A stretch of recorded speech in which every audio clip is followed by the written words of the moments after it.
1, 2, 3. Hikayat seorang kakek dan seekor ular. Pada zaman dahulu, tersebutlah ada seorang kakek yang cukup disegani. Ia dikenal takut kepada Allah, gandrung kepada kebenaran, beribadah wajib setiap waktu, menjaga sholat 5 waktu, dan selalu mengusahakan membaca Al-Quran pagi dan petang. Selain dikenal alim dan taat, ia juga terkenal berotot, kuat, dan berotak encer. Ia punya banyak hal yang menyebabkan tetap mampu menjaga potensi itu. Suatu hari, ia sedang duduk di tempat kerjanya, sembari menghisap rokok dengan nikmatnya, sesuai kebiasaan masa itu. Tangan kanannya memegang tasbih yang senantiasa berputar setiap waktu di tangannya. Tiba-tiba, seekor ular besar menghampirinya dengan tergopoh-gopoh. Rupanya, ular itu sedang mencoba menghindari dari kejaran seorang laki-laki yang membawa tongkat.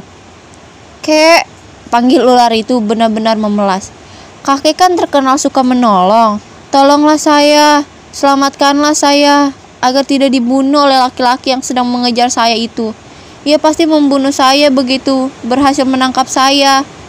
Tentunya kamu baik sekali jika mau membuka mulut lebar-lebar supaya saya dapat bersembunyi di dalamnya.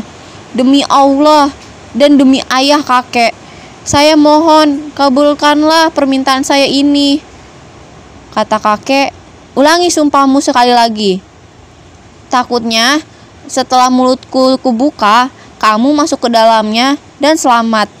Budi baikku kamu balas dengan keculasan. Setelah selamat, jangan-jangan kamu malah mencelakai saya." Ular mengucapkan sumpah atas nama Allah bahwa ia tak akan melakukan itu sekali lagi. Usai ular mengucapkan sumpahnya, kakek pun membuka mulutnya sekira-kiranya dapat untuk ular itu masuk. Sejurus kemudian, datanglah seorang pria dengan tongkat di tangan. Ia menanyakan keberadaan ular itu, yang hendak dibunuhnya itu. Kakek mengaku bahwa ia tak melihat ular yang ditanyakan dan tak tahu di mana ular itu berada. Tak berhasil menemukan apa yang dicarinya, pria itu pun pergi. Setelah pria itu pergi, berada agak jauh, kakek lalu berbicara kepada ular. "Kini kamu aman, keluarlah dari mulutku, agar aku dapat pergi sekarang."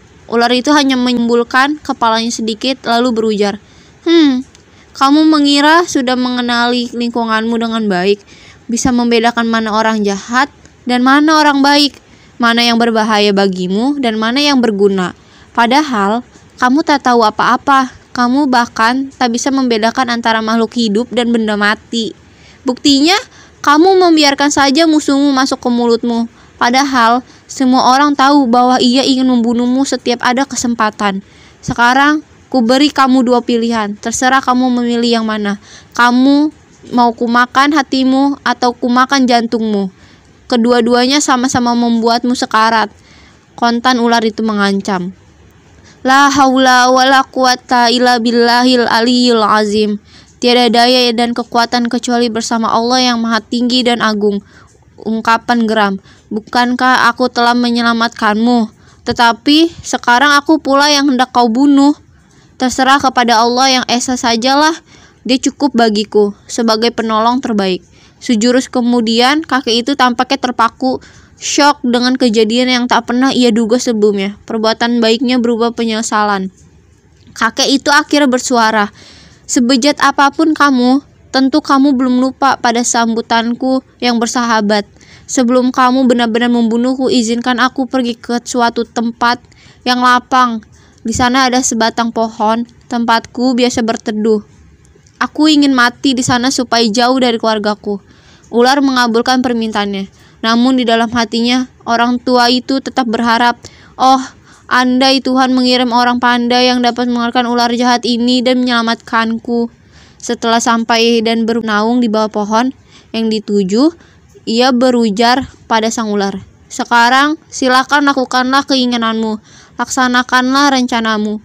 Bunuhlah aku seperti yang kamu inginkan." Tiba-tiba, ia mendengar sebuah suara yang mengalun merdu tertuju padanya.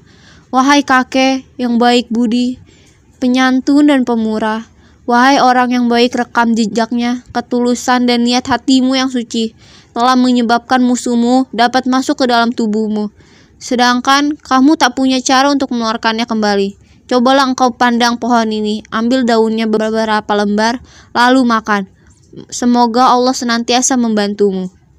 Anjuran itu kemudian ia amalkan dengan baik, sehingga ketika keluar dari mulutnya, ular itu telah menjadi bangkai. Maka bebas dan selamatlah kakek itu dari bahaya musuh yang mengancam hidupnya. Kakek itu girang bukan main, sehingga berujar, "Suara siapakah yang tadi saya dengar sehingga saya dapat selamat?" Suara itu menyahut bahwa dia adalah seorang penolong bagi setiap pelaku kebijakan dan berhati mulia. Suara itu berujar, "Saya tahu kamu dizolimi, maka atas izin Zat yang maha hidup dan maha berdiri sendiri, Allah, saya datang menyelamatkanmu." Kakek bersujud seketika, tanda syukurnya kepada Tuhan yang telah memberi pertolongan dengan mengirimkan seorang juru penyelamat untuknya. Terima kasih.